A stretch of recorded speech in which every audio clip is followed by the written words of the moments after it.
2024년 10월 어느 화요일 새벽 5시 대구 달서구에 있는 한 교회 기도실에서 믿기 어려운 일이 벌어졌습니다. 45년간 한 번도 새벽 기도를 빠뜨린 적이 없는 이상민 장로님이 기도 중에 갑자기 쓰러진 거예요. 하나님, 오늘 하루도 주님의 뜻대로 살아가게 하시고, 이렇게 기도하던 중이었어요. 순간 가슴에 칼로 찌르는 듯한 고통이 밀려왔습니다.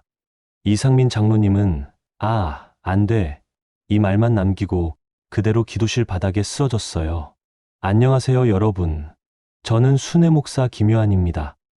오늘도 하나님의 은혜 가운데 만나게 되어서 감사합니다. 방금 들으신 이야기는 제가 대구 지역 교회들을 순회하면서 직접 듣게 된 놀라운 간증입니다. 45년간 성실하게 교회를 다닌 한 장로님이 하루아침에 완전히 달라진 이야기예요. 혹시 여러분은 교회를 얼마나 오래 다니셨나요? 10년, 20년, 어떤 분은 어릴 때부터 다니셔서 수십 년이 넘는 분들도 계실 거예요. 그런데 말이에요. 오랫동안 신앙생활을 하다 보면 어느새 습관적으로, 형식적으로 예배를 드리게 될 때가 있지 않나요? 바로 그런 고민을 하던 한 장로님에게 일어난 일이에요. 그분이 깨달은 진정한 경배의 비밀을 여러분과 나누고 싶어서 이렇게 찾아왔습니다. 이런 귀한 말씀을 매일 여러분과 나누고 있으니까요. 구독과 좋아요, 버튼 꾹 눌러주시고 알림 설정도 해주세요. 하나님의 말씀이 더 많은 분들에게 전해지는데 큰 힘이 됩니다. 그럼 지금부터 자세히 들려드리겠습니다. 새벽 기도를 마치고 나오던 다른 성도들이 발견했을 때는 이미 의식을 잃은 상태였습니다. 권사님 한 분이 어머, 이상민 장로님이 쓰러져 계셔요 하고 소리를 지르자 기도실이 순식간에 아수라장이 됐어요. 평소 건강하기로 유명했던 이상민 장로님이 쓰러져 있으니 모든 사람들이 당황했거든요. 빨리 119에 신고해요. 장로님 정신 차리세요. 성도들이 우왕좌왕하는 사이에 한 권사님이 재빨리 119에 신고했어요. 동시에 담임 목사님께도 급히 연락이 갔고요. 구급차가 도착하기 전까지 약 10분 동안 성도들은 이상민 장로님 곁에서 간절히 기도했어요. 하나님, 이상민 장로님을 살려주세요. 이분은 정말 신실한 하나님의 종이에요. 눈물을 흘리며 기도하는 성도들의 모습이 기도실을 가득 메웠어요. 그런데 이상할 정도로 이상민 장로님의 얼굴은 평안해 보였어요.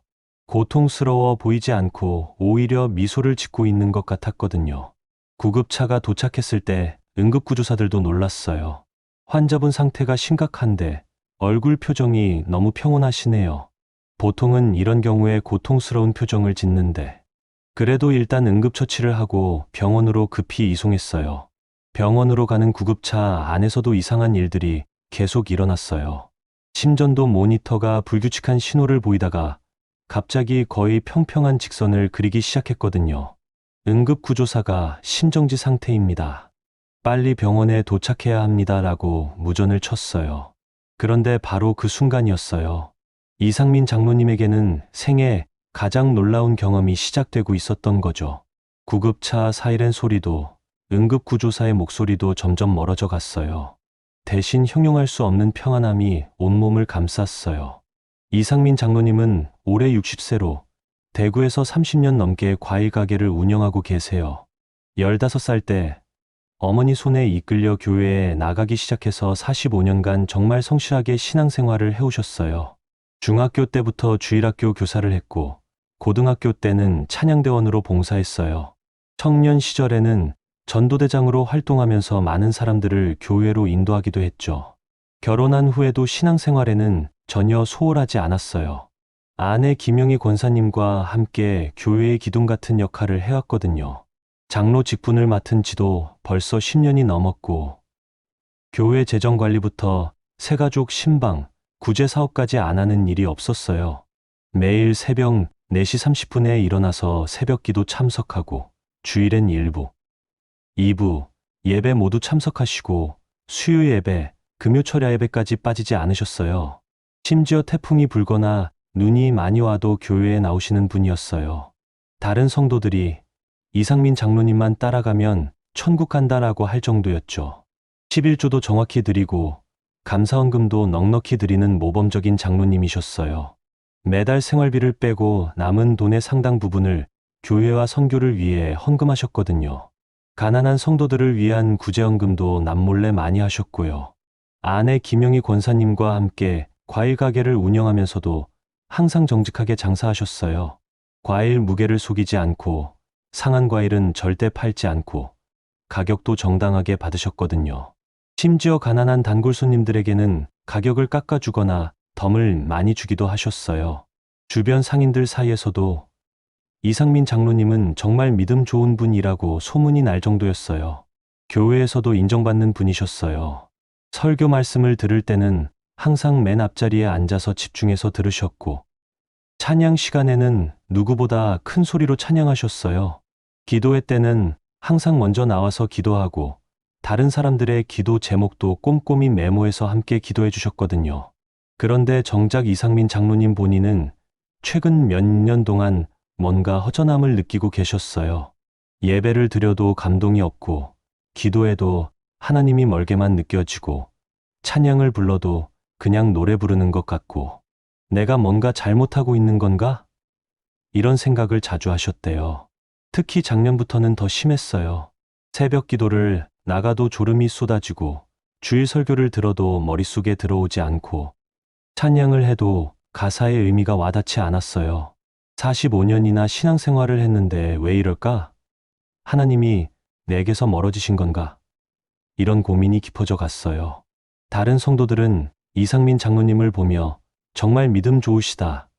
우리도 장로님처럼 살고 싶다라고 했지만 정작 본인은 내적으로 공허함을 느끼고 있었던 거죠. 교회에 가는 것도 점점 의무감으로 하게 되고 기도도 그냥 습관적으로 하게 되고 헌금도 마치 세금 내는 기분으로 하게 됐어요. 이게 진짜 신앙생활인가? 하나님이 원하시는 게 이런 건가? 밤에 혼자 있을 때 이런 생각들이 밀려왔어요. 그래도 다른 사람들 앞에서는 모범적인 장로의 모습을 보여야 한다는 부담감 때문에 속마음을 털어놓을 수도 없었어요. 그런 고민을 하던 차에 이런 일이 벌어진 거였어요. 혹시 하나님이 자신에게 뭔가 새로운 깨달음을 주시려는 건 아닐까? 그런 생각도 살짝 했지만 설마 했죠. 병원 응급실에서는 긴박한 상황이 계속됐어요. 심전도 모니터에서는 불규칙한 신호가 나타났고 혈압도 계속 떨어졌어요. 의료진들은 심폐소생술을 시행했습니다. 하나, 둘, 셋 하며 가슴 압박을 계속했지만 반응이 없었어요. 전기 충격기 준비하세요. 의사가 소리쳤어요. 환자분 나이가 60세, 새벽 기도 중 심정지, 현재 7분째 무반응 상태입니다. 간호사들이 바쁘게 움직였어요. 가족분들 연락 안 왔나요? 아직요. 교회에서 연락하신다고 했는데. 그 순간 응급실 문이 열리며 아내 김영희 권사님이 눈물을 흘리며 뛰어들어왔어요. 여보, 여보 하며 소리를 지르는 아내의 모습을 보고 의료진들도 마음이 무거워졌어요. 고지어 담임 목사님과 몇 명의 성도들도 도착했어요. 의사 선생님, 우리 남편이 어떻게 됐나요? 아내가 떨리는 목소리로 물어봤어요. 의사는 심각한 표정으로 대답했어요. 지금 최선을 다하고 있습니다만 상태가 위중합니다.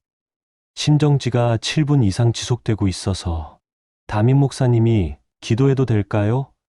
라고 물으니 의사가 고개를 끄덕였어요.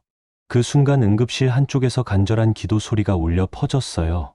하나님, 이상민 장로님을 살려주세요. 이분은 정말 하나님을 사랑하는 분이에요. 바로 그때였습니다. 이상민 장로님의 의식은 몸을 떠나 전혀 다른 차원으로 이동하기 시작했어요. 병원의 소음도, 아내의 울음소리도, 의료진의 목소리도 점점 멀어져 갔어요. 대신 말로 표현할 수 없는 고요함과 평안함이 그를 감쌌어요. 갑자기 이상민 장로님은 자신이 아주 밝고 따뜻한 빛으로 둘러싸인 곳에 서 있는 걸 발견했어요. 그 빛은 지금까지 본 어떤 빛과도 달랐어요. 태양빛보다 밝으면서도 눈이 부시지 않았고 형광등처럼 차갑지도 않았어요. 마치 사랑 자체가 빛의 형태로 나타난 것 같았어요. 주위를 둘러보니 병원의 차가운 응급실과는 완전히 다른 공간이었죠. 땅은 수정처럼 맑고 투명했는데 그 위를 걸어도 발이 빠지지 않았어요.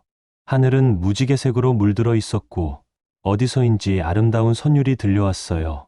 마치 수천 명이 함께 부르는 찬양 같았는데 가사는 들리지 않았지만 그 소리만으로도 마음이 평안해졌어요. 공기도 달랐어요. 숨을 쉴 때마다 온몸에 생명력이 스며드는 기분이었어요. 지금까지 느껴본 적 없는 완전한 평안함이 온몸을 감쌌거든요.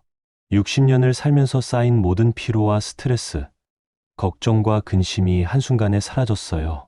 그런데 더 놀라운 건 자신의 몸 상태였어요. 방금 전까지 가슴을 짓누르던 그 극심한 고통이 완전히 사라졌거든요.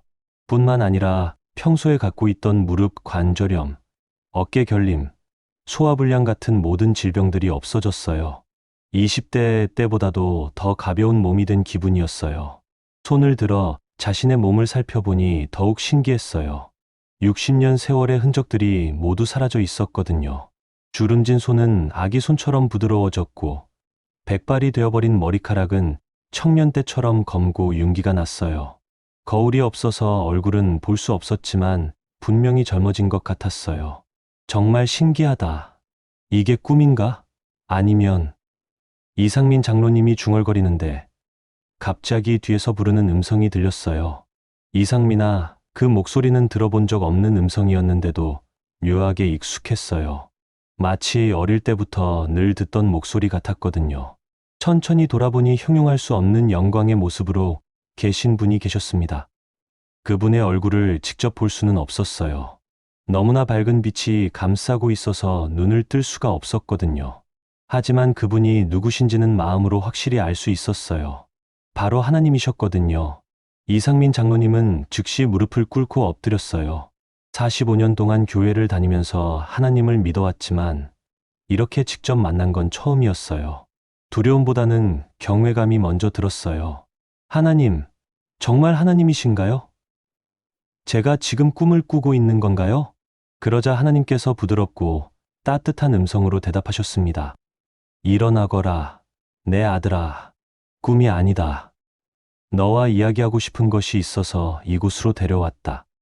하나님의 음성을 들으니 온몸에 전율이 흘렀어요. 그런데 놀랍게도 두렵지 않았어요. 오히려 오랫동안 기다려온 만남 같은 기분이었어요. 하나님, 그럼 제가 죽은 건가요? 아내와 아이들은 어떻게 되나요? 이상민 장로님이 걱정스러운 마음으로 여쭤봤어요. 그러자 하나님께서 대답하셨습니다. 아니다. 아직 내가 할 일이 남아있다. 하지만 그 전에 너에게 깨닫게 하고 싶은 것이 있다. 그래서 잠시 이곳으로 데려온 것이다. 내가 45년 동안 나를 믿어왔다고 생각하지만 정작 나와 진정한 교제를 나눈 적은 얼마나 되느냐? 하나님의 질문에 이상민 장로님은 할 말이 없었어요. 교회는 열심히 다녔지만 정말 하나님과 깊은 교제를 나눈 적이 언제였는지 생각해보니 기억이 잘 나지 않았거든요. 하나님, 저는 열심히 교회를 다녔습니다. 새벽 기도도 빠지지 않았고 헌금도 많이 드렸고 봉사도 열심히 했습니다. 이상민 장로님이 조심스럽게 대답했어요. 그런데 하나님께서는 슬픈 음성으로 말씀하셨어요. 그렇다. 너는 종교적인 일들은 열심히 했다. 하지만 그것이 진정한 경배였느냐? 너는 나를 예배한다고 했지만 정작 나와 교제하지는 않았다. 너는 나를 찬양한다고 했지만 마음은 다른 곳에 있었다. 너는 나를 사랑한다고 했지만 나보다 사람들에게 인정받는 것을 더 좋아했다. 하나님의 말씀이 이상민 장로님의 가슴을 깊이 찔렀어요. 정말 그랬거든요. 언제부턴가 하나님보다는 사람들 앞에서 좋은 장로로 보이는 게 더 중요해졌었어요. 새벽 기도도 하나님과 교제하기 위해서가 아니라 다른 사람들이 이상민 장로는 정말 신실하다라고 인정받기 위해서였고요. 주일 예배 시간에도 마찬가지였어요. 설교를 들으면서도 오늘 설교 내용을 어떻게 다른 사람들에게 전할까 이런 생각을 더 많이 했어요. 하나님께서 자신에게 주시는 말씀으로 받아들이기보다는 남에게 들려줄 좋은 이야기 정도로 생각했던 거죠. 찬양 시간도 비슷했어요. 다른 사람들보다 큰 소리로 찬양하면서 나는 정말 열심히 찬양한다는 걸 보여주고 싶었어요. 하지만 정작 가사의 의미를 깊이 묵상하거나 하나님께 진심으로 고백하는 마음은 없었던 것 같아요. 기도할 때도 마찬가지였어요. 기도회에서 기도할 때는 다른 사람들이 듣고 있다는 걸 의식해서 그럴듯한 기도를 하려고 노력했어요. 하나님의 영광을 위해, 하나님, 나라 확장을 위해 이런 거창한 표현들을 써가면서 말이에요. 하지만 혼자 있을 때는 기도가 금방 끝나버렸어요. 헌금도 문제가 있었어요. 11조를 드릴 때마다 이 정도면 하나님이 복을 주시겠지. 이런 계산적인 마음이 있었거든요. 순수한 감사의 마음보다는 복을 받기 위한 투자 개념으로 생각하고 있었던 거예요. 감사헌금을 드릴 때도 다른 사람들이 얼마나 드리나 이런 것들을 의식했고요. 하나님, 정말 죄송합니다. 제가 그동안 얼마나 잘못 생각하고 있었는지. 이상민 장로님이 눈물을 흘리며 고백했어요. 그런데 놀랍게도 눈물을 흘려도 슬프지 않았어요. 오히려 마음이 후련해지는 기분이었어요. 그러자 하나님께서 이상민 장로님의 45년 신앙생활을 하나씩 보여주기 시작하셨어요. 마치 영화를 보는 것처럼 생생하게 펼쳐졌거든요. 첫 번째로 보인 건 15살 때 처음 교회에 나간 모습이었어요. 어머니 손을 잡고 교회 문을 들어서는 어린 이상민의 모습이 나타났어요. 그때는 정말 순수한 마음이었어요. 찬양을 부를 때도 진심으로 기뻤고, 기도할 때도 정말 하나님께 이야기하는 기분이었어요. 설교를 들을 때도 눈을 반짝이며 집중했고요. 너를 보아라. 그때 너는 얼마나 순수했느냐. 하나님께서 말씀하셨어요. 정말 그랬어요. 그때는 다른 사람들 시선 같은 건 전혀 신경 쓰지 않았어요. 오직 하나님만 바라보는 마음이었거든요. 두 번째로 보인 건 청년 시절 모습이었어요. 열정적으로 전도하고 새벽 기도회를 인도하고 찬양대에서 봉사하는 모습들이 나타났어요. 그때도 여전히 순수한 마음이 많았어요. 정말 하나님을 사랑하고 다른 사람들에게 복음을 전하고 싶은 마음이 가득했거든요. 그런데 시간이 지날수록 미묘한 변화가 보이기 시작했어요. 결혼하고 사업을 시작하고 교회에서 직분을 맡으면서부터였어요. 처음에는 순수한 마음으로 하나님을 찾고 예배했는데 점점 다른 요소들이 끼어들기 시작했어요. 사람들이 나를 어떻게 볼까? 내가 좋은 장로로 인정받고 있을까? 다른 장로들보다 뒤처지는 건 아닐까? 이런 생각들이 점점 커지면서 순수했던 신앙이 복잡해져 갔어요. 세 번째로 보인 건 최근 몇 년간의 모습이었어요. 새벽 기도를 나가는 모습이 나타났는데 정말 충격적이었어요. 겉으로는 경건해 보였지만 속마음은 완전히 달랐거든요. 기도실에서 무릎을 꿇고 있는 모습을 보니까 입으로는 하나님 감사합니다라고 했지만 마음속으로는 오늘 과일 배송이 언제 올까? 사과 가격이 올랐다는데 어떻게 해야 하지? 라고 생각하고 있었어요. 찬양을 부르는 모습도 마찬가지였어요.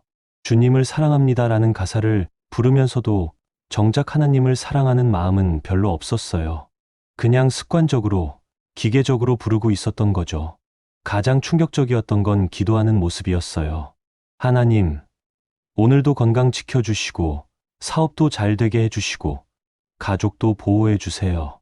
예수님 이름으로 기도합니다. 아멘. 매일 똑같은 기도를 3분 만에 끝내고 있었어요. 마치 주문을 외우는 것 같았어요. 하나님, 정말 죄송합니다. 이상민 장로님이 고개를 숙였어요. 자신의 모습을 이렇게 객관적으로 보니까 정말 부끄러웠거든요. 45년 동안 하나님을 믿는다고 했으면서 정작 하나님과는 점점 멀어져 갔던 거였어요. 이상민아, 나는 내가 이렇게 깨닫기를 오래 기다렸다. 하나님께서 따뜻하게 말씀하셨습니다. 너만 그런 것이 아니다. 많은 사람들이 너와 같은 고민을 하고 있다. 종교적인 일들은 열심히 하면서도 정작 나와의 관계는 소홀히 하고 있다. 그럼 하나님, 제가 어떻게 해야 할까요? 어떻게 하면 진정한 신앙생활을 할 수 있을까요? 이상민 장로님이 간절히 물었어요. 그러자 하나님께서 성경 말씀을 들려주셨습니다. 요한복음 4장 24절을 기억하느냐? 하나님은 영이시니 예배하는 자가 영과 진리로 예배할지니라. 말씀이 들리는 순간 그 구절이 공중에 황금 글씨로 나타났어요. 이상민 장로님은 그 말씀을 수없이 들어봤지만 지금처럼 생생하게 와 닿은 적은 없었어요. 이상민아, 진정한 경배는 형식이 아니라 마음이다. 내가 얼마나 오래 기도하는지, 얼마나 큰 소리로 찬양하는지, 얼마나 많은 헌금을 드리는지가 중요한 게 아니다. 내 마음과 중심이 온전히 나를 향하고 있는지가 중요하다. 하나님의 말씀을 들으니 이상민 장로님의 마음에 큰 깨달음이 임했어요. 그동안 자신이 얼마나 잘못 생각하고 있었는지 알게 된 거죠. 예배 시간에 맞춰 교회에 가는 것, 기도 시간을 정해놓고 기도하는 것, 정해진 금액을 헌금하는 것, 이런 것들이 경배의 전부라고 생각했었거든요. 영과 진리로 예배한다는 것은 무엇인가요? 이상민 장로님이 물었어요. 영으로 예배한다는 것은 성령님의 도우심으로 예배하는 것이다. 내 힘으로, 내 의지로 하는 것이 아니라 성령님이 내 마음을 감동시키실 때 그 감동을 따라 예배하는 것이다. 진리로 예배한다는 것은 내 말씀에 근거해서 예배하는 것이다. 내 생각이나 감정이 아니라 성경에 기록된 내 뜻을 따라 예배하는 것이다. 이 설명을 들으니 더욱 분명해졌어요. 그동안 자신은 성령님의 도우심을 구하지도 않고 하나님의 말씀을 깊이 묵상하지도 않은 채 그냥 습관적으로 예배해왔던 거였어요. 그럼 구체적으로 어떻게 해야 할까요? 이상민 장로님이 물었어요. 하나님께서 차근차근 알려주기 시작하셨어요. 첫째, 마음을 준비하여라. 하나님께서 말씀하기 시작하셨어요. 갑자기 주변 공간이 바뀌면서 새로운 장면이 펼쳐졌어요. 어떤 사람이 기도하려고 무릎을 꿇는 모습이 보였는데 그 사람은 먼저 자신의 마음을 점검하고 있었어요. 하나님, 제 마음에 교만은 없는지, 다른 사람을 미워하는 마음은 없는지, 세상 것들에 마음을 빼앗긴 건 없는지 살펴보게 해주세요. 그 사람이 진심으로 기도하는 모습이 보였어요. 시편 51편처럼 항상 회개하는 마음으로 나에게 나아와라. 내 마음을 깨끗하게 하고 오직 나만 바라보게 하라고 기도해라. 다윗이 어떻게 기도했는지 보아라. 그러자 공중에 시편 51편 10절 말씀이 나타났어요. 하나님이여 내 속에 정한 마음을 창조하시고 내 안에 정직한 영을 새롭게 하소서. 그 말씀이 황금 글씨로 빛나면서 이상민 장로님의 마음에 깊이 새겨졌어요. 보아라. 다윗은 하나님께 나아가기 전에 먼저 자신의 마음 상태를 점검했다. 그리고 하나님께 깨끗한 마음을 달라고 간구했다.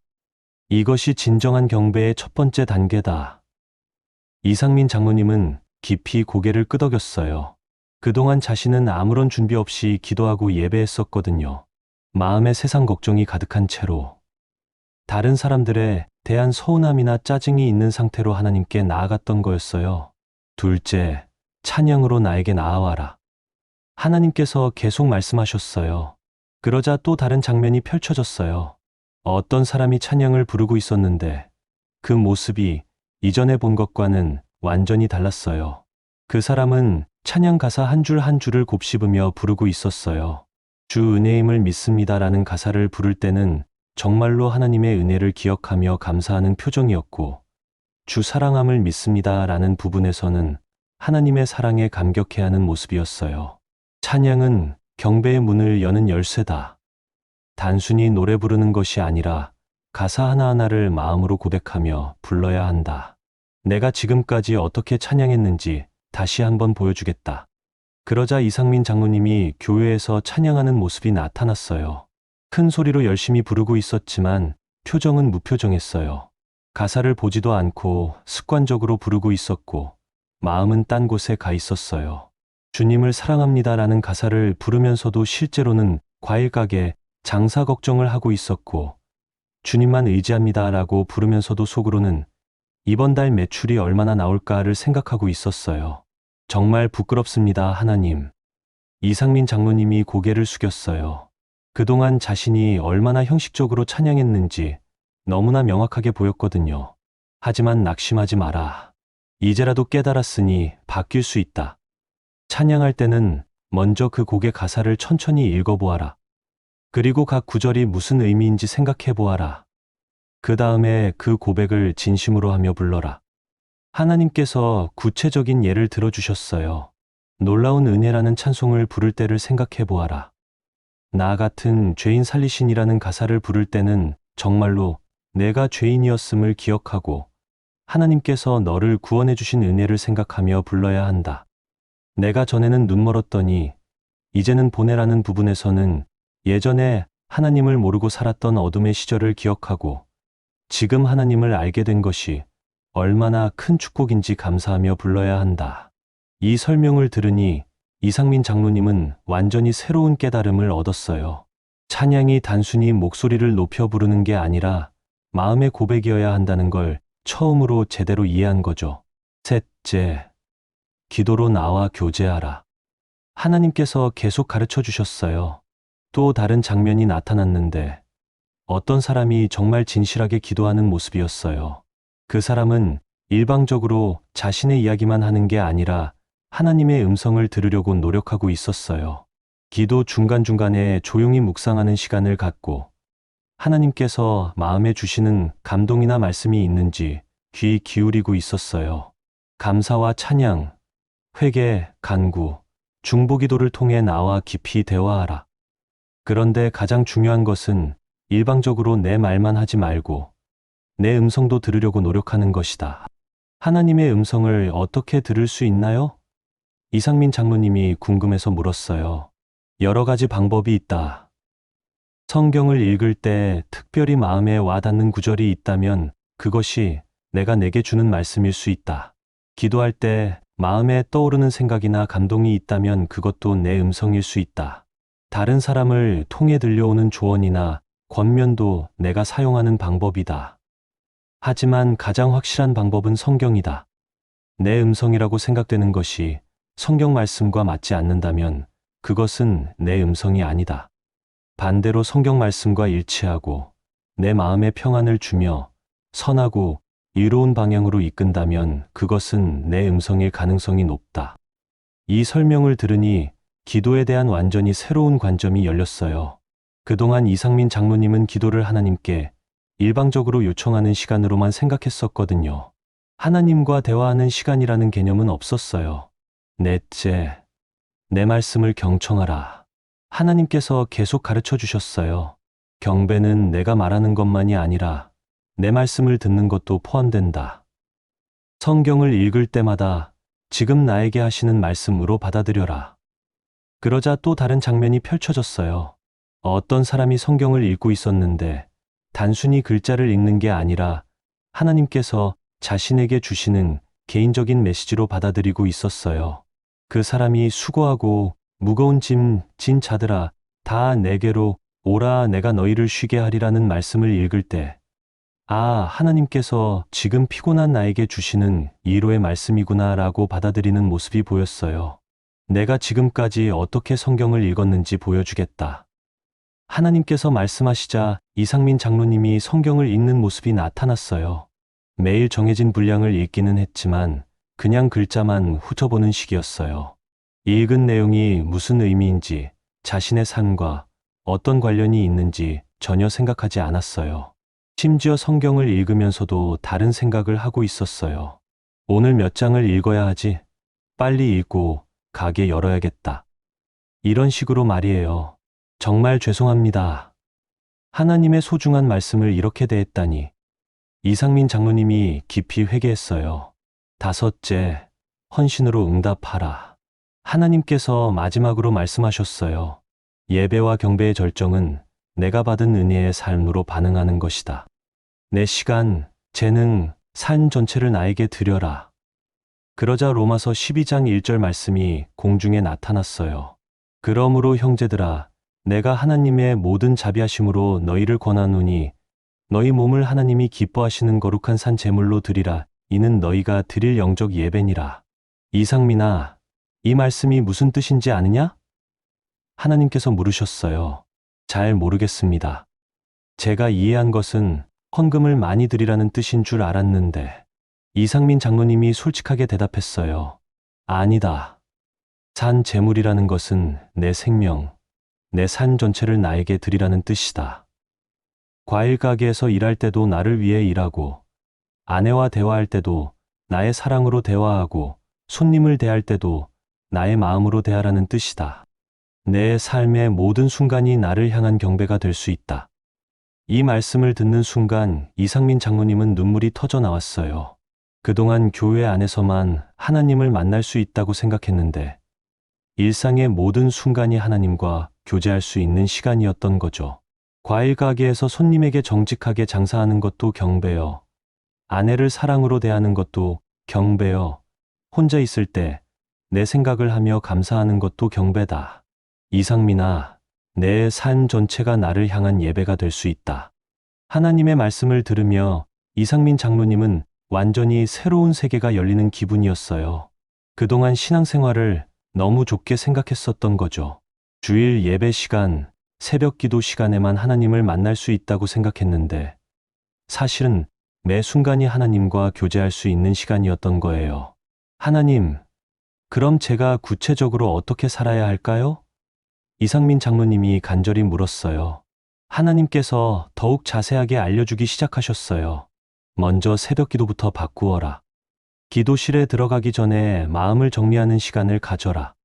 오늘 하루 어떤 마음으로 살 것인지, 하나님께 무엇을 고백하고 싶은지, 무엇을 감사드리고 싶은지 미리 생각해 보아라. 갑자기 새로운 장면이 펼쳐졌어요. 이상민 장로님이 집에서 나와 교회로 걸어가는 모습이 보였는데 걸어가면서 하나님께 마음을 준비하고 있었어요. 하나님, 오늘도 주님과 만날 수 있어서 감사합니다. 제 마음의 모든 잡념을 정리하고 오직 주님만 바라보게 해주세요. 기도할 때도 바꾸어라. 매일 똑같은 기도가 아니라 그날그날 하나님께 진짜 하고 싶은 이야기를 해라. 기쁜 일이 있으면 함께 기뻐해달라고 하고 걱정이 있으면 함께 걱정해달라고 하라. 나는 너의 아버지다. 아버지에게는 무엇이든 털어놓을 수 있지 않느냐? 이 말씀을 들으니 이상민 장로님의 가슴이 뜨거워졌어요. 그동안 하나님을 너무 멀고 엄격한 분으로만 생각했었는데 정말 사랑하는 아버지처럼 가까이 계신다는 걸 느꼈거든요. 과일 가게에서 일할 때도 마찬가지다. 손님이 오시면 하나님, 이분을 어떻게 섬겨드리면 좋을까요? 라고 마음으로 물어보아라. 그리고 내 사랑으로 그분을 대해라. 과일을 고를 때도 내가 이 과일을 받는다면 어떤 걸 받고 싶을까? 늘 생각하며 가장 좋은 것을 골라드려라. 또 다른 장면이 보였어요. 이상민 장로님이 과일 가게에서 할머니 한 분께 사과를 골라드리는 모습이었는데 정말 세심하게 하나하나 살펴보며 가장 맛있어 보이는 것들만 골라드리고 있었어요. 그리고 할머니, 이 사과들은 정말 달고 맛있어요. 할머니 건강에도 좋을 거예요 라고 진심으로 말씀드리고 있었어요. 아내와의 관계도 바꾸어라. 30년 동안 함께 살았지만 정작 아내가 무엇을 원하는지, 무엇을 힘들어하는지 제대로 알려고 노력했느냐? 아내를 내 사랑으로 사랑하라. 아내의 이야기를 진심으로 들어주고 아내의 마음을 이해하려고 노력하라. 이상민 장로님은 마음이 찔렸어요.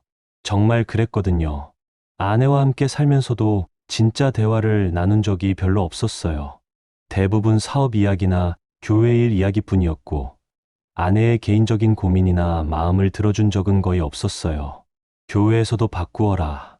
다른 사람들에게 좋은 장로로 보이려고 하지 말고 진짜 하나님을 사랑하는 마음으로 봉사하라.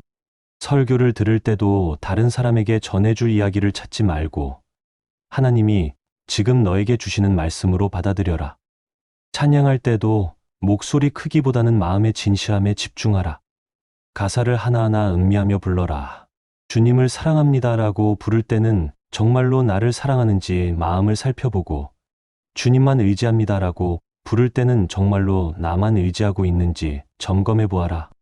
하나님의 구체적인 가르침을 들으며 이상민 장로님은 자신의 삶이 얼마나 바뀔 수 있을지 상상이 됐어요. 정말 하나님과 함께하는 삶이 어떤 것인지 처음으로 제대로 이해한 거죠. 그리고 무엇보다 중요한 것은 일상에서 나를 의식하며 사는 것이다. 내가 과일을 정리할 때도, 손님과 이야기할 때도, 아내와 함께 있을 때도, 혼자 있을 때도 항상 내가 함께 있다는 것을 기억하라. 그러면 내 모든 행동이 나를 향한 경배가 될 것이다. 또한 다른 사람들에게도 이 진리를 전하여라. 많은 사람들이 너처럼 형식적인 신앙생활로 고민하고 있다. 내가 변화된 모습으로 살아가면서 그들에게 희망을 주어라. 내가 과일 가게에서 손님들을 대하는 모습, 교회에서 예배드리는 모습, 가정에서 아내를 사랑하는 모습을 통해 사람들이 진정한 경배가 무엇인지 보게 될 것이다. 하나님의 말씀을 들으며 이상민 장로님은 가슴이 벅차올랐어요. 이제야 진정한 신앙생활이 무엇인지 알 것 같았거든요. 45년 동안 놓치고 있었던 가장 중요한 것을 깨달은 거죠. 하나님, 정말 감사합니다. 이제 어떻게 살아야 할지 알겠습니다. 제가 다시 돌아가면 정말 달라진 모습으로 살겠습니다. 제 남은 생애를 진정한 경배로 살아가겠습니다. 이상민 장로님이 눈물을 흘리며 고백했어요. 그런데 고백을 하는 순간 마음 깊은 곳에서 진짜 회개의 눈물이 터져 나왔어요. 45년 동안 하나님을 형식적으로 대했던 것, 하나님보다 사람들의 인정을 더 중요하게 생각했던 것, 진정한 경배가 무엇인지 몰랐던 것에 대한 깊은 회개였어요. 하나님, 정말 죄송했습니다. 45년 동안 주님을 이렇게 대했다니. 앞으로는 정말 달라지겠습니다. 제 마음과 중심을 온전히 주님께 드리겠습니다. 매 순간 주님과 함께 살겠습니다. 그러자 하나님께서 따뜻하게 말씀하셨습니다. 이상민아, 너는 이제 진정한 경배가 무엇인지 깨달았다. 돌아가서 이 진리를 살아내어라. 그리고 다른 사람들에게도 이것을 전하여라. 이것이 내가 너에게 맡기는 사명이다. 내가 과일 가게에서 손님들을 대하는 모습, 교회에서 예배드리는 모습, 가정에서 아내를 사랑하는 모습을 통해 사람들이 진정한 경배가 무엇인지 보게 될 것이다. 많은 사람들이 너를 통해 새로운 깨달음을 얻을 것이다. 이상민 장로님은 깊이 고개를 숙이며 대답했어요. 하나님, 분명히 그렇게 하겠습니다. 제 남은 생애를 진정한 경배로 살아가겠습니다. 그리고 많은 사람들이 주님을 진짜로 만날 수 있도록 도와드리겠습니다. 그때 갑자기 주변이 밝아지기 시작했어요. 하나님과 함께 있던 그 아름다운 공간이 점점 멀어져 갔어요. 이상민 장로님은 자신의 의식이 다시 몸으로 돌아오는 것을 느꼈어요. 잠깐, 아직 더 배우고 싶은 게 있는데. 이상민 장로님이 말하려고 했지만 이미 늦었어요. 의식이 빠르게 현실로 돌아오고 있었거든요. 그리고 마지막으로 들린 하나님의 음성이 있었어요. 이상민아, 기억하여라. 진정한 경배는 마음이다. 네, 전 생애로 나를 사랑하여라. 그리고 많은 사람들에게 이 진리를 전하여라. 갑자기 이상민 장로님은 눈을 떴어요. 눈에 들어온 건 하얀 천장과 의료 장비들이었죠. 병원 중환자실이었어요. 목에는 산소 호흡기가 연결되어 있었고 팔에는 링거가 꽂혀 있었어요. 깨어나셨네요. 간호사가 놀란 목소리로 말했어요. 곧바로 의사가 달려왔고 여러 검사를 시작했어요. 혈압 체크, 심전도 확인, 의식 상태 점검 등등 바쁘게 움직였어요. 장로님, 지금 기분이 어떠세요? 어디 아픈 곳은 없으세요? 의사가 물어봤어요. 이상민 장로님은 신기했어요. 분명히 가슴이 찢어질 듯 아팠는데 지금은 전혀 아프지 않았거든요. 오히려 몸이 이상할 정도로 가벼웠어요. 더 놀라운 건 마음 상태였어요. 45년 신앙생활을 하면서 한 번도 느껴본 적 없는 깊은 평안과 기쁨이 마음을 가득 채우고 있었어요. 하나님이 정말 가까이 계신다는 확신이 들었어요. 전혀 아프지 않습니다. 오히려 기분이 너무 좋은데요. 하나님께서 저에게 정말 놀라운 경험을 허락해 주셨어요. 이상민 장로님이 환한 미소를 지으며 대답했어요. 의사는 고개를 갸우뚱했어요. 몇 시간 전만 해도 심장이 7분간 멈췄던 환자가 이렇게 멀쩡할 리 없었거든요. 심전도를 다시 확인해봐도 완전히 정상이었어요. 정말 이상하네요. 심전도도 정상이고 혈압도 정상이고 모든 수치가 완벽합니다. 이건 정말 의학적으로 설명하기 어려워요. 심정지가 7분 이상 지속됐는데 뇌 손상이나 후유증이 전혀 없다니. 의사가 중얼거렸어요. 그때 병실 문이 열리며 아내 김영희 권사님이 눈물을 흘리며 들어왔어요.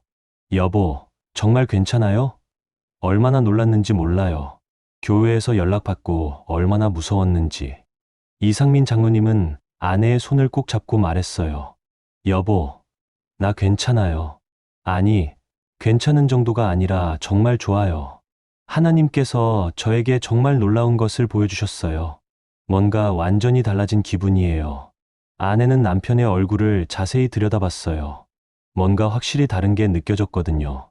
눈빛이 전과 달리 맑고 밝았고 표정도 한층 평안해 보였어요. 30년을 함께 살았지만 이런 표정은 처음 보는 것 같았어요. 정말 다른 사람 같아요. 뭔가 환해 보이고 평안해 보여요. 무슨 일이 있었던 거예요? 아내가 신기해하며 물었어요.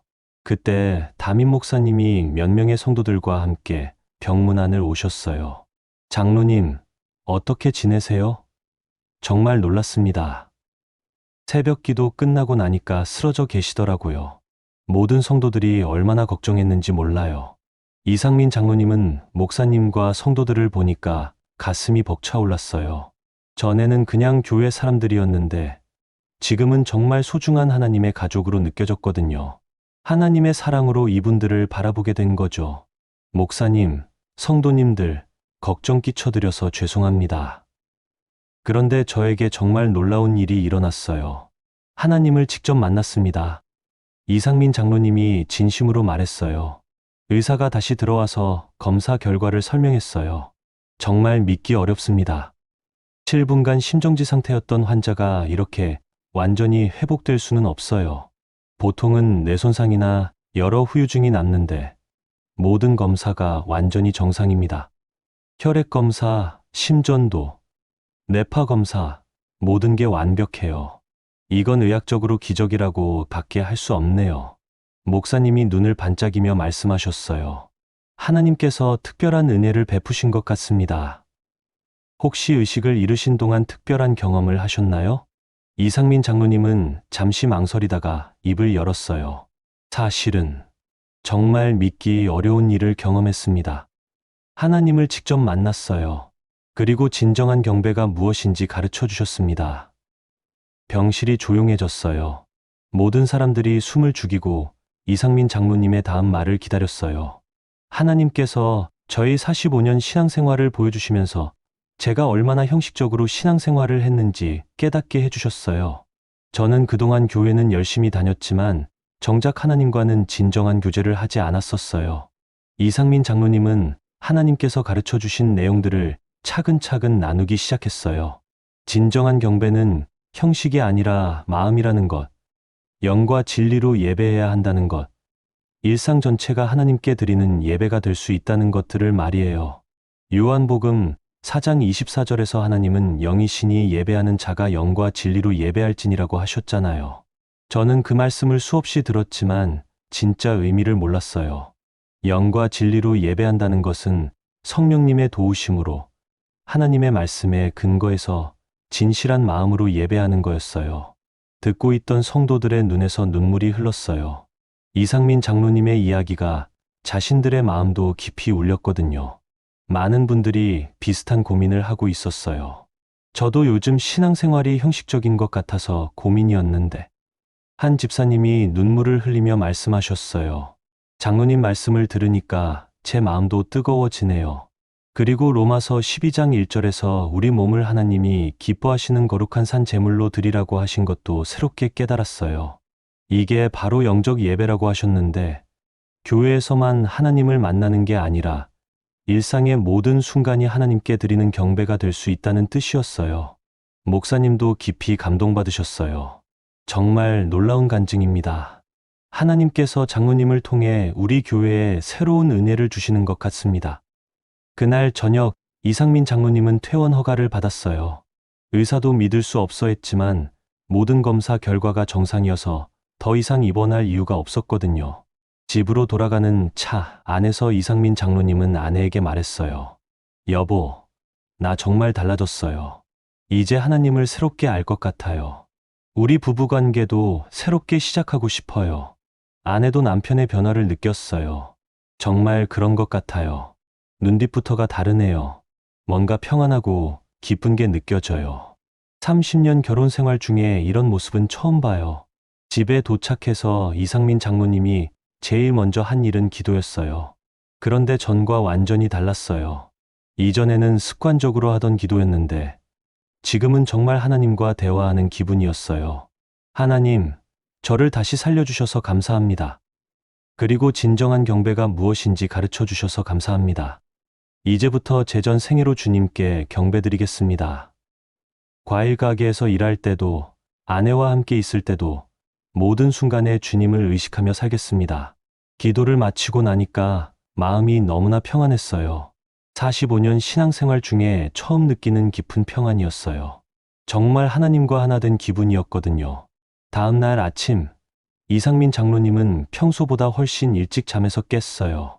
새벽 4시였는데 전혀 피곤하지 않았어요.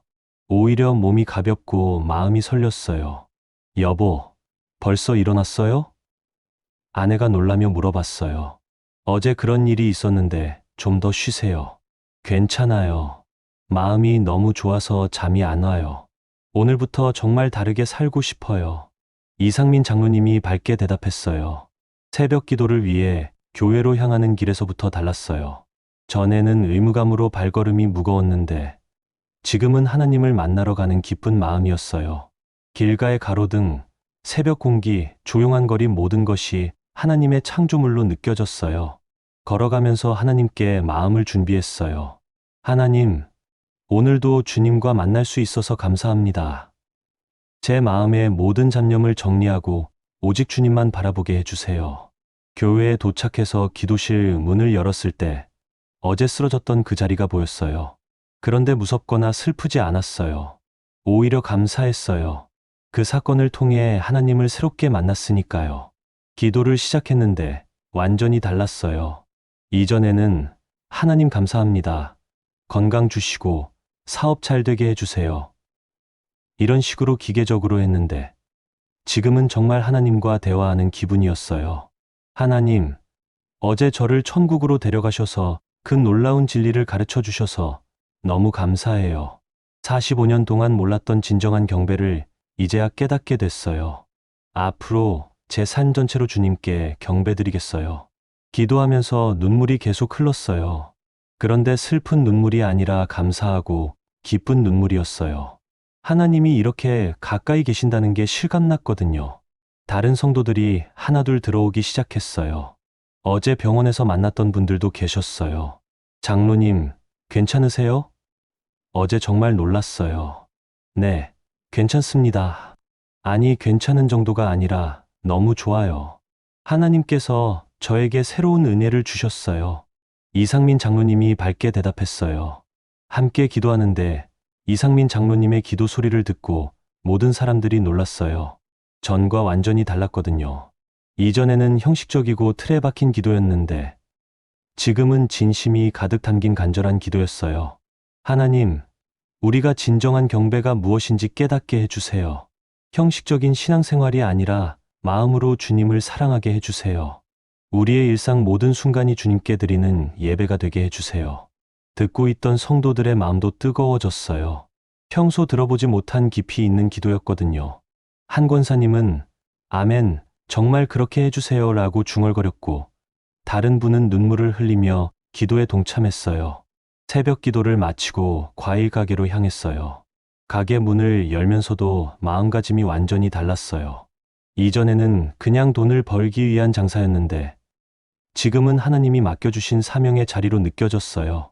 하나님, 오늘 하루도 이 가게를 통해서 주님의 사랑을 전하게 해주세요. 손님들을 주님의 마음으로 섬기게 해주세요. 이렇게 기도하고 하루를 시작했어요. 첫 번째 손님이 들어왔어요. 평소 자주 오시는 김 할머니였어요. 장로님, 어제 교회에서 쓰러지셨다는데 괜찮으세요? 얼마나 놀랐는지. 네, 할머니, 걱정해 주셔서 감사해요. 오히려 하나님께서 큰 은혜를 주셨어요. 이상민 장로님이 따뜻하게 대답했어요. 그런데 할머니를 바라보는 마음이 전과 완전히 달랐어요. 그냥 손님이 아니라 하나님이 사랑하시는 소중한 분으로 보였거든요. 과일을 골라드리면서도 달랐어요. 이전에는 그냥 기계적으로 했는데 지금은 정말 할머니를 위하는 마음으로 가장 좋은 과일을 정성껏 골라드렸어요. 하나하나 살펴보면서 상처 난 건 빼고 단맛이 좋은 것들만 골라서 봉지에 담았어요. 할머니, 이 사과는 정말 맛있어요. 당도도 높고 아삭아삭해요. 할머니 건강에도 좋을 거예요. 진심을 담아 말씀드렸어요. 그러면서 마음속으로는 하나님, 이 할머니를 축복해 주세요 라고 기도했어요. 할머니가 놀라셨어요. 어머, 장로님이 뭔가 다르시네? 더 친절해지신 것 같아요. 눈빛도 다르고 정말 많이 달라지신 것 같아요. 하나님께서 저를 변화시켜 주셨어요. 앞으로 더 정성껏 모시겠습니다. 이상민 장로님이 웃으며 말했어요. 그 말을 들은 할머니는 그럼 우리 장로님 다니는 교회가 어디예요? 나도 한번 가보고 싶어요 라고 하셨어요. 하루 종일 이런 식으로 손님들을 대했어요. 단순히 과일을 파는 게 아니라 하나님의 사랑을 전하는 마음으로 섬겼어요. 과일 가격도 정당하게 받고 싱싱하지 않은 건 절대 안 팔고 손님들과 따뜻한 대화도 나눴어요. 어떤 단골 아주머니는 사장님, 오늘 뭔가 다르시네요. 더 밝아 보이세요. 과일도 더 정성껏 골라주시는 것 같고 라고 말했어요. 하나님께서 새로운 마음을 주셨어요. 앞으로 더 정성껏 섬기겠습니다. 이상민 장로님이 대답했어요. 그러면서 자연스럽게 저희는 교회를 다니고 있어서 정직하게 장사하려고 노력해요. 그래서 좋은 과일만 골라드리는 거예요 라고 말씀드렸어요. 그 아주머니가 관심을 보이셨어요. 어머, 그래서 여기서 사면 항상 과일이 맛있구나. 교회가 어디예요? 이렇게 해서 첫 번째로 교회에 관심을 갖는 분이 생겼어요. 점심시간에 아내와 함께 식사하면서도 달랐어요. 이전에는 TV 보면서 대충 먹었는데 지금은 아내와 눈을 맞추며 대화했어요. 여보, 오늘 하루 어떻게 지냈어요? 힘든 일은 없었어요? 진심으로 관심을 갖고 물어봤어요. 30년 결혼 생활 중에 이런 질문을 한 건 거의 처음이었어요. 정말 달라졌네요. 예전에는 이런 질문 안 했는데. 아내가 웃으며 말했어요. 그런데 눈가에 눈물이 살짝 맺혔어요. 하나님께서 가르쳐 주셨어요. 아내를 사랑하는 것도 하나님께 드리는 경배라고 하시더라고요. 앞으로 더 잘할게요. 여보가 무엇을 원하는지, 무엇을 힘들어하는지 더 관심 갖고 들어줄게요. 아내의 눈에 눈물이 고였어요. 여보, 고마워요. 30년 만에 처음 듣는 말이에요. 정말 하나님이 당신을 바꿔주신 게 맞네요.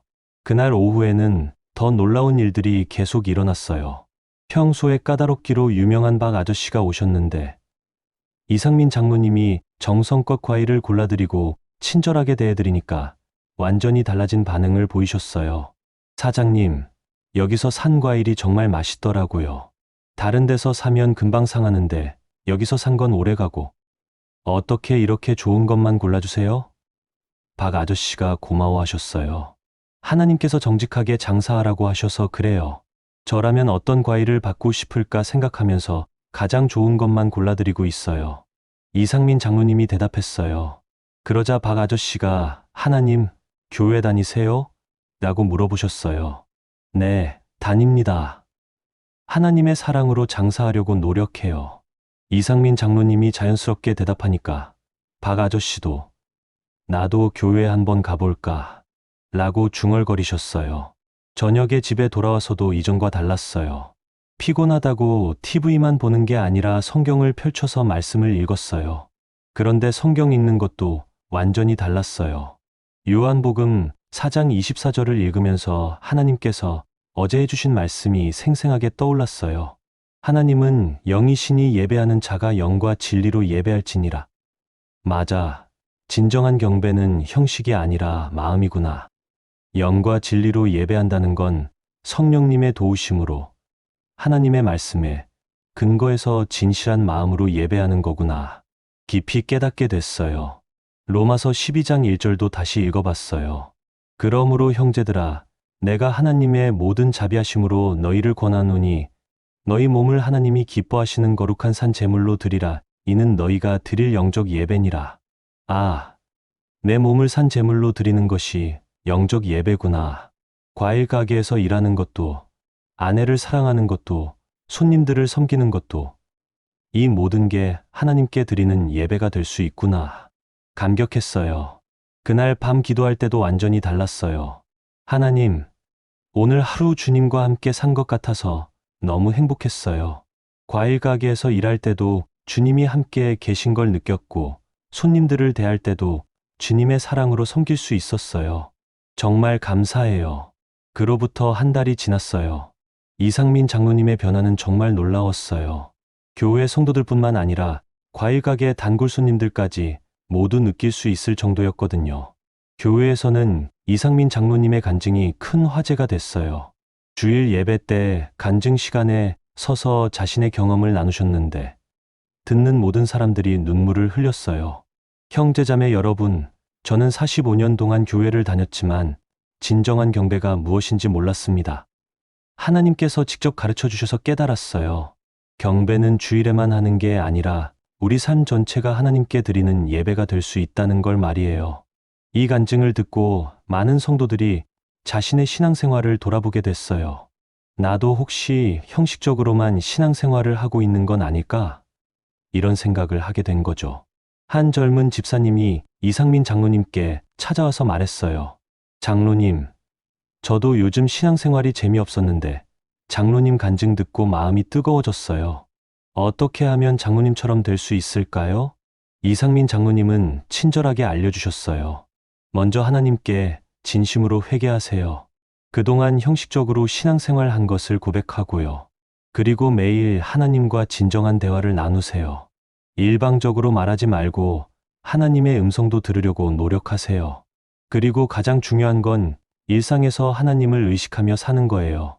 직장에서 일할 때도, 가족과 함께 있을 때도, 혼자 있을 때도 항상 하나님이 함께 계신다는 걸 기억하세요. 그러면 모든 순간이 하나님께 드리는 경배가 됩니다. 과일 가게에서도 놀라운 변화가 일어났어요. 이상민 장로님의 정직하고 친절한 모습을 보고 많은 손님들이 감동받았거든요. 실제로 이상민 장로님을 통해 5분이 교회에 나오게 됐어요. 김할머니, 박아저씨, 단골 아주머니들이 모두 장로님 같은 분이 다니는 교회라면 좋을 것 같다 하며 교회에 관심을 갖게 된 거였어요. 가정에서도 큰 변화가 있었어요. 아내 김영희 권사님도 남편의 변화에 깊은 감동을 받았거든요. 30년 결혼 생활 중에 이렇게 다정한 남편은 처음 봐요. 정말 하나님이 바꿔주신 게 맞네요. 부부가 함께 기도하는 시간도 생겼어요. 이전에는 각자 기도했는데 지금은 손을 잡고 함께 기도해요. 하나님, 우리 부부가 서로 사랑하는 모습을 통해 주님의 사랑을 보여드리게 해주세요. 자녀들도 아버지의 변화를 느꼈어요. 대학생 아들이 방학 때 집에 와서 말했어요. 아빠, 많이 달라지신 것 같아요. 더 부드러워지시고 따뜻해지신 것 같아요. 예전보다 대화도 많이 하시고 하나님께서 아빠를 새롭게 만들어 주셨단다. 앞으로 더 좋은 아빠가 되도록 노력할게. 이상민 장로님이 아들을 안아주며 말했어요. 그로부터 1년이 지난 지금 2025년 9월 현재 이상민 장로님은 여전히 변화된 모습으로 살아가고 계세요. 매일 새벽 기도도 빠지지 않고 참석하시고 과일 가게에서도 하나님의 사랑으로 손님들을 섬기고 계세요. 무엇보다 놀라운 건 이상민 장로님을 통해 많은 사람들이 진정한 경배가 무엇인지 깨닫게 됐다는 거예요. 교회에서는 이상민 장로님처럼 신앙생활하고 싶다는 분들이 늘어났고 과일 가게 손님들 중에서도 교회에 나오는 분들이 계속 생기고 있어요. 이상민 장로님은 종종 이렇게 말씀하세요.